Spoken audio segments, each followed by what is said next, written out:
Good morning students. आज हम lycopodium जो प्लांट है उसकी इंटरनल स्ट्रक्चर का अध्ययन करेंगे। तो सबसे पहले इसके जो 3 पार्ट हैं, लीफ, स्टेम और रूट। तो इसमें सबसे पहले हम स्टेम की इंटरनल एनाटॉमी देखेंगे। तो ये जो डायग्राम है ये लाइकोपोडियम के तने का जो अनुप्रस्थ काट है उसका एक भाग है। तो यहाँ पे हम देख सकते हैं कि अनुप्रस्थ काट में सबसे बाहर की तरफ ये जो मोटी भित्ति युक्त एक परतीय एपिडर्मिस या बाह्य त्वचा है ये दिखाई दे रही है। और साथ ही इसकी जो बाहर की अगर हम आकृति देखें तो ये स्मूथ नहीं है, इसमें जगह जगह पर उभार व खांच बनी हुई है। तो ये एक परतीय एपिडर्मिस हो गई। साथ ही इस एपिडर्मिस की जो बाहर की परत है वहाँ पर क्यूटिकल का जमाव होता है, या इसकी बाहर की जो परत है वो थिक लेयर्ड होकर क्यूटिकल का निर्माण करती है। इसके बाद अंदर की तरफ जो कॉर्टेक्स या वल्कुट है वो यहाँ पे 3 भागों में बटा हुआ दिखाई दे रहा है। कॉर्टेक्स की जो संरचना होती है वो अलग अलग जातियों में अलग अलग प्रकार की होती है। ये जो डायग्राम है वो लाइकोपोडियम क्लेवेटम का है। लाइकोपोडियम क्लेवेटम में जो वल्कुट है वो 3 भागों में बटा हुआ है। यहाँ पे देखें, ये सबसे बाहर का जो वल्कुट है वो आउटर कॉर्टेक्स, बीच का मिडल कॉर्टेक्स और सबसे अंदर की तरफ इनर कॉर्टेक्स। बाहर का वल्कुट है जैसा हमें संरचना में दिखाई दे रहा है, ये इसकी जो कोशिकाएं हैं वो थिक वॉल की हैं, यानी कि ये हाइपोडर्मिस जो है वो दृढ़ोत्तकीय कोशिकाओं से मिलकर बनी हुई है। दृढ़ोत्तकीय कोशिकाओं का मतलब है स्क्लेरेनकाइमेटस कोशिकाएं, ऐसी कोशिकाएं जिनकी बाहर की जो भित्ति है वो मोटी हो जाती है, उन्हें स्क्लेरेनकाइमेटस या दृढ़ोत्तकीय कोशिकाएं कहते हैं। मध्य कॉर्टेक्स या मिडल कॉर्टेक्स जो है वहाँ पे पतली भित्ति युक्त पैरेनकाइमेटस या मृदुत्वकीय कोशिकाएं हैं। इन कोशिकाओं में अंतरकोशिकीय अवकाश दिखाई दे रहे हैं। अंतरकोशिकीय अवकाश का मतलब 2 या 3 कोशिकाओं के बीच में ये जो ट्रायंगल सी जगह है वहाँ पर वायु भरी रहती है। तो ये मिडल कॉर्टेक्स जो कि पैरेनकाइमेटस या मृदुत्वकीय है और इनमें वायु अवकाश पाए जाते हैं।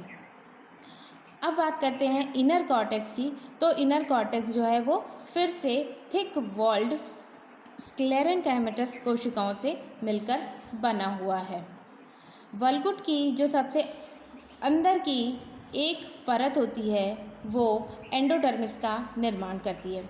यहाँ पे हम देख सकते हैं कि एंडोडर्मिस स्पष्ट दिखाई दे रही है, लेकिन जैसे जैसे ये पौधा मैच्योर होता है वैसे वैसे जो एंडोडर्मिस होती है वो भी स्क्लेरेनकाइमेटस या दृढ़ोत्तकीय हो जाती है, जिससे इस एंडोडर्मिस को इनर कॉर्टेक्स से अलग कर पाना संभव नहीं हो पाता है। ऐसी स्थिति में हम जब डायग्राम का वर्णन करते हैं तो उसमें ये लिखते हैं कि जो एंडोडर्मिस है वो स्पष्ट नहीं है, यानी कि वो जो इनर कॉर्टेक्स है उसी में मिल गई है।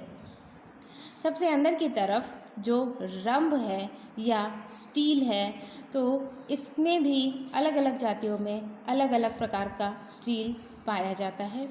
ये डायग्राम जो हम क्लेवेटम का देख रहे हैं इसमें हम प्लैक्टोस्टील या पट्टिका रंभ देख सकते हैं। पट्टिका रंभ का मतलब है कि जाइलम जो है वो पट्टियों के रूप में उपस्थित है और इन पट्टियों के बीच बीच में साथ ही किनारों पर जो भी जगह है वहाँ पर फ्लोएम पाया जाता है। जाइलम जो होता है वो पट्टिका रंभ है। साथ ही एक चीज़ जो रह गई थी वो ये थी कि एंडोडर्मिस जो है उससे अंदर की तरफ जो पेरिसाइकल होती है या परिरंभ होता है वो लाइकोपोडियम के अंदर बहुस्तरीय होती है। बहुस्तरीय से मतलब लगभग 5 या 6 स्तर की जो कोशिकाएं होती हैं बाहर की तरफ, ये जो पैरेनकाइमेटस कोशिकाएं हैं ये परिरंभ का निर्माण कर रही हैं। और परिरंभ से अंदर की तरफ फ्लोएम और फ्लोएम से अंदर की तरफ जाइलम उपस्थित है। तो जाइलम के लिए जैसे हमने बताया जो स्टील है वो प्लैक्टोस्टील या पट्टिका रंभ है। इसके अलावा यहाँ पे जो जाइलम की कोशिकाएं हैं वो एक बड़े आकार की हैं और एक जगह पे ये छोटे आकार की हैं। तो जो छोटे आकार की कोशिकाएं हैं वो प्रोटोजाइलम का निर्माण करती हैं, जबकि जो बड़े आकार की कोशिकाएं हैं वो मेटाजाइलम होती हैं। तो यहाँ पे प्रोटोजाइलम हम बाहर की तरफ देख सकते हैं, जैसे ये ग्रुप, ये सारे जो प्रोटोजाइलम के जो समूह हैं वो बाहर की तरफ है। अगर प्रोटोजाइलम के समूह बाहर की तरफ उपस्थित होते हैं तो इस तरह का जो जाइलम होता है वो एक्सार्क कंडीशन कहलाता है, यानी कि बही आदि दारुक कंडीशन। आदि दारु प्रोटोजाइलम को कहा जाता है और बही मतलब बाहर की तरफ है, इसीलिए ये बही आदि दारुक या एक्सार्क कंडीशन में जाइलम उपस्थित है। फ्लोएम इनके बीच बीच में पैरेन्काइमेटस कोशिकाओं के रूप में दिखाई दे रहा है। अब ये जो पट्टिका रंभ है वो ठोस रंभ का ही एक प्रकार होता है। जाइलम जो है इसमें जो अनुदारु या मेटाजाइलम है उसमें सीढ़ी नुमा वाहिनिकाएँ पाई जाती हैं, जबकि जो आदिदारु या प्रोटोजाइलम है उसमें सर्पिलाकार अथवा वलयाकार वाहिनिकाएँ पाई जाती हैं। फ्लोएम के अंदर चालनी नलिकाएँ पाई जाती हैं, वह मृदुतिकी कोशिकाएँ होती हैं, जबकि फ्लोएम में सहचर कोशिकाओं का अभाव है और जाइलम के अंदर जो वेसल्स या वाहिनिकाएँ हैं उनका अभाव है। लाइकोपोडियम के अंदर किसी प्रकार की कोई द्वितीयक वृद्धि नहीं पाई जाती है। अब हम इस चित्र को देखते हैं। तो इस चित्र में देखें, ये लाइकोपोडियम सरनम जो जाति है उसके तने का अनुप्रस्थ काट है। तो यहाँ पे जो कॉर्टेक्स है, बाहर की तरफ एक स्तरीय एपिडर्मिस है और फिर उसके बाहर की तरफ क्यूटिकल उपस्थित है। साथ ही यहाँ पर जो कॉर्टेक्स या वल्कुट है, यहाँ पे देखिए बाहर यानी कि आउटर जो कॉर्टेक्स है वो और इनर कॉर्टेक्स है, ये दोनों मृदुतिकी कोशिकाओं से मिलकर बने हैं, जबकि इनर कॉर्टेक्स जो है वो स्क्लेरेनकाइमेटस या दृढ़ोत्तकी कोशिकाओं से मिलकर बना हुआ है।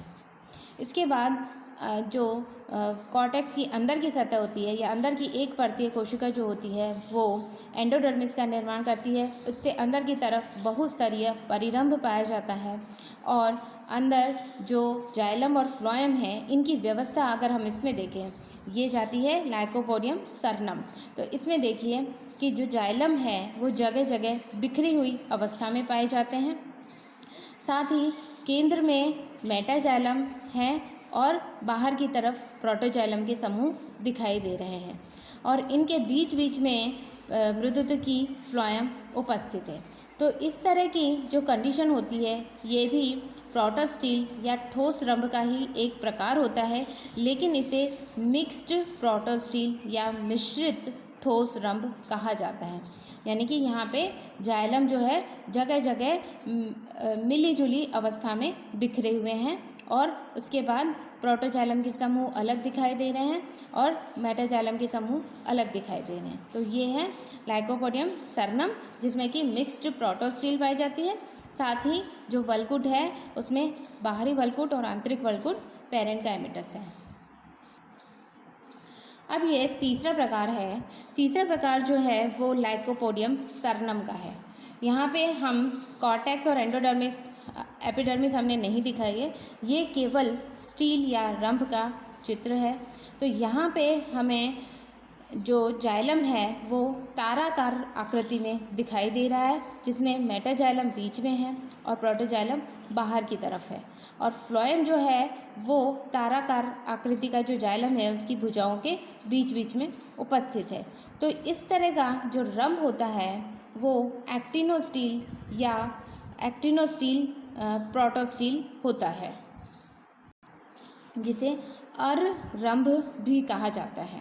तो ये इस प्रकार का जो रंभ होता है वो किस किस में पाया जाएगा? लाइकोपोडियम सेरेटम, लाइकोपोडियम सिलेगो और लाइकोपोडियम फ्लेगमेरिया के अंदर पाया जाता है।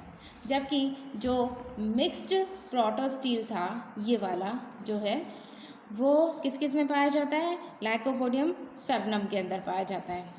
और ये वाला जो था जिसे कि प्लैक्टोस्टील या पट्टिका रंभ कहते हैं, ये लाइकोपोडियम क्लेवेटम लाइकोपोडियम कंप्लेनेटम और लाइकोपोडियम वॉल्यूबाइल के अंदर पाया जाता है।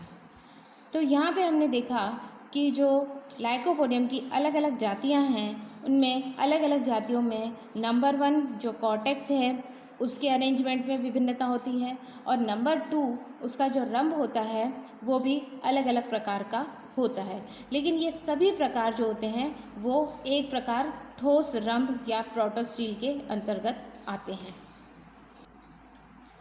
चलिए अब हम बात करते हैं पत्ती की इंटरनल स्ट्रक्चर या एनाटॉमी के बारे में। तो यहाँ पे जो लाइकोपोडियम है उसकी पत्तियाँ माइक्रोफिलस हैं, यानी कि बहुत छोटी पत्तियाँ हैं, और जब इनका वीएस काटा जाता है यानी कि वर्टिकल सेक्शन काटा जाता है तो इस तरह की संरचना दिखाई देती है। यहाँ पे हम देख सकते हैं सबसे बाहर की तरफ एपिडर्मिस की एक परत है जो कि क्यूटिकल से ढकी हुई है। ये एपिडर्मिस जगह जगह पर स्टोमेटा से इस एपिडर्मिस पर जगह जगह स्टोमेटा उपस्थित हैं। ये जो लाइकोपोडियम है उसमें 2 तरह की जातियाँ पाई जाती हैं। एक होती है समपर्णी जातियाँ और दूसरी होती है विषमपर्णी जातियाँ। तो जो समपर्णी जातियाँ होती हैं उसमें स्टोमेटा अपर और लोअर एपिडर्मिस दोनों में पाए जाते हैं, जबकि जो विषमपर्णी जातियाँ होती हैं उसमें स्टोमेटा केवल लोअर एपिडर्मिस पे पाए जाते हैं। तो यहाँ पे हम देख सकते हैं ये अपर एपिडर्मिस और ये लोअर एपिडर्मिस। इसके बाद जो बीच का जो पार्ट है वो लूजली अरेंज्ड पैरेन्काइमेटस कोशिकाओं से बना होता है, और इन पैरेन्काइमेटस कोशिकाओं में क्लोरोफिल उपस्थित होता है। तो इस तरह से ये कैसी क्लोरेन्काइमेटस कोशिकाएं हो गई। तो हरित लवक युक्त कोशिकाएं क्लोरेन्काइमेटस कोशिकाएं कहलाती हैं। तो ये पर्ण मध्योतक यानी कि पर्ण के बीच का जो भी उत्तक हैं वो पर्ण मध्योतक में आते हैं। तो ये सारे लूजली अरेंज्ड पैरेन्काइमेटस या मृदुतकी कोशिकाओं से मिलकर बने हुए हैं। केंद्र में एक जाइलम या एक रंभ, ये देखिए इसे मैंने आवर्धित कर दिया है, यानी कि अब हम इसकी संरचना को देख सकते हैं। तो यहाँ पे केवल एक जो है कि स्टील या रंभ उपस्थित है जो कि संकेंद्रीय होता है, और साथ ही ये दारु केंद्रीय होता है। संकेंद्रीय का मतलब बीच में जाइलम है और बाहर की तरफ फ्लोएम उपस्थित है। दारु केंद्रीय का मतलब इसमें जो जाइलम है वो बीच में उपस्थित है और फ्लोएम इसके चारों तरफ है। तो ये संकेंद्रीय दारु केंद्रीय बंडल या स्टील उपस्थित है।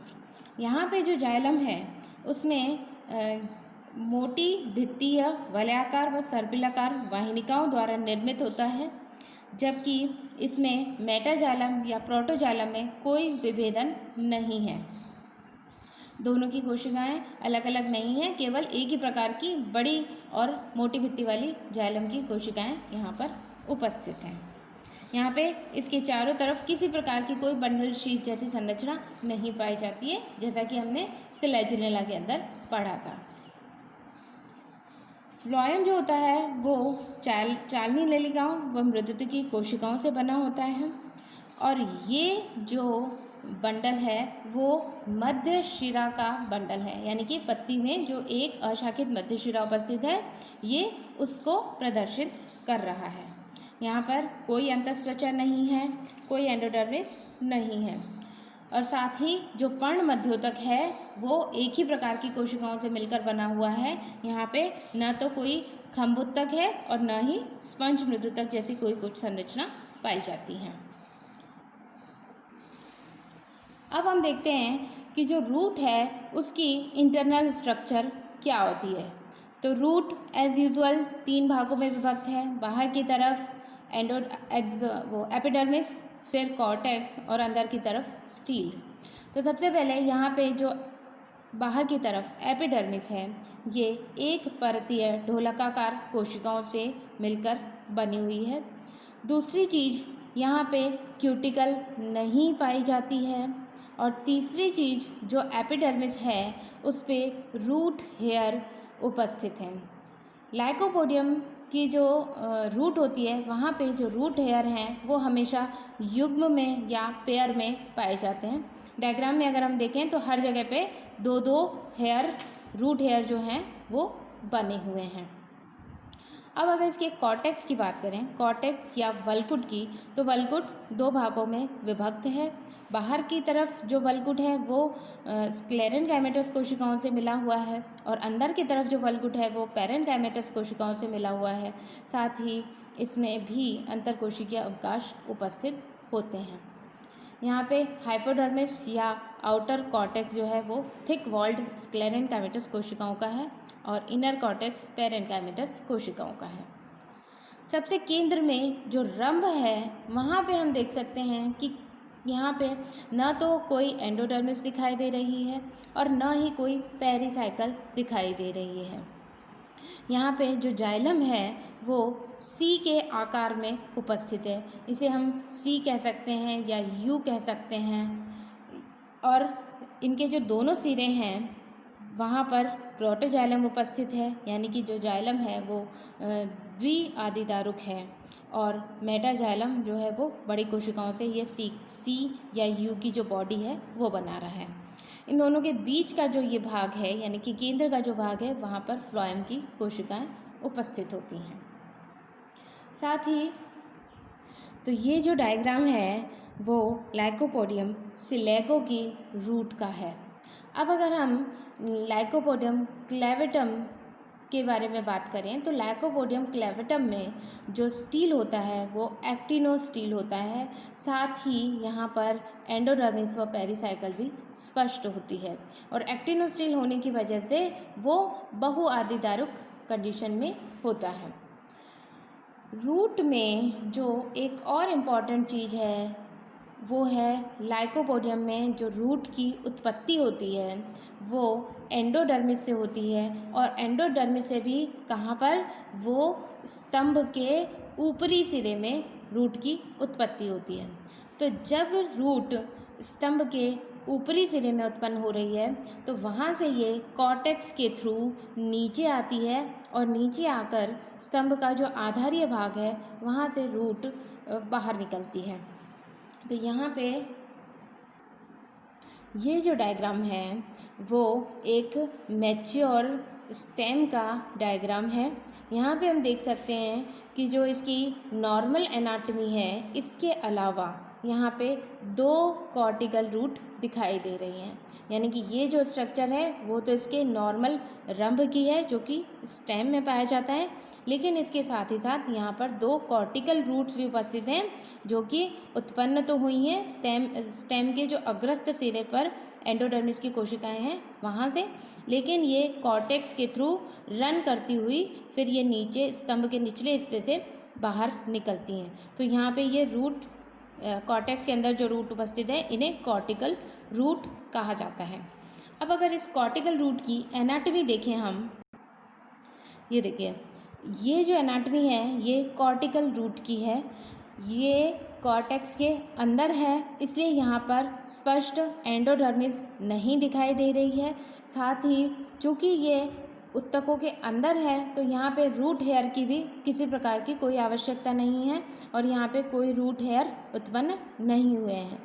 जब ये स्टेम से बाहर निकलती है तब इसमें रूट हेयर उत्पन्न हो जाते हैं।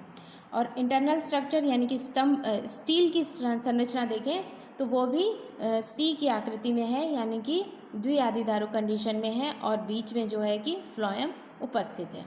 तो ये जो डायग्राम हमने देखा है ये लाइकोपोडियम सिलेगो का था, जिसमें हमने नॉर्मल रूट देखी, साथ ही कॉर्टिकल रूट देखी और इसकी इन दोनों की ही एनाटॉमी के बारे में हमने अध्ययन किया। तो यहाँ पे लाइकोपोडियम जो प्लांट है उसकी इंटरनल स्ट्रक्चर हमने देख ली है।